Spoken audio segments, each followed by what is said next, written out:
Voter তালিকা নিয়ে বড় ধাক্কা রাজ্যে, সময় বাড়ানোর আর্জি খারিজ করল সুপ্রিম কোর্ট।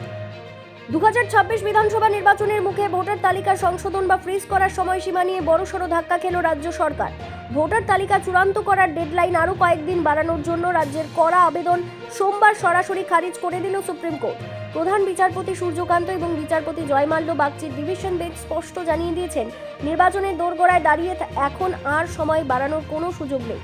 রাজ্য সরকারের পক্ষ থেকে দাবি করা হয়েছিল, স্পেশাল ইন্টেন্সিভ রিভিশন প্রক্রিয়ায় এখনও লক্ষাধিক ভোটারের নথি যাচাই বাকি, বিশেষত লজিক্যাল ডিসক্রিপেন্সি বা যৌক্তিক অসঙ্গতির কারণে যাদের নাম বাদ পড়ার তালিকায় রয়েছে তাদের সুযোগ দেওয়ার পক্ষে সওয়াল করে রাজ্য। কিন্তু আদালত সাফ জানায়, গত 9 এপ্রিল সময়সীমা অতিক্রান্ত হয়ে গিয়েছে। নির্বাচনের ঠিক আগেই প্রক্রিয়ায় নতুন করে দেরি করলে গোটা ভোট প্রক্রিয়ায় ব্যাঘাত ঘটতে পারে। শুনানি চলাকালীন বিচারপতি জয়মাল্য বাগচি কড়া পর্যবেক্ষণ করে প্রশ্ন তোলেন, কেন শুধুমাত্র পশ্চিমবঙ্গে এই ধরনের অসঙ্গতি বারবার দেখা যাচ্ছে।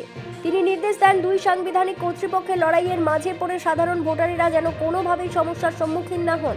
তবে আদালত আশ্বস্ত করেছে যে যাদের নাম বাদ গিয়েছে তারা দ্রুত অ্যাপেলেট ট্রাইব্যুনালে আবেদন করতে পারবেন। সুপ্রিম কোর্টের এই অনড় অবস্থানের পর এখন ট্রাইব্যুনালের রায়ের ওপরই নির্ভর করছে কয়েক লক্ষ ভোটারের ভোটাধিকার।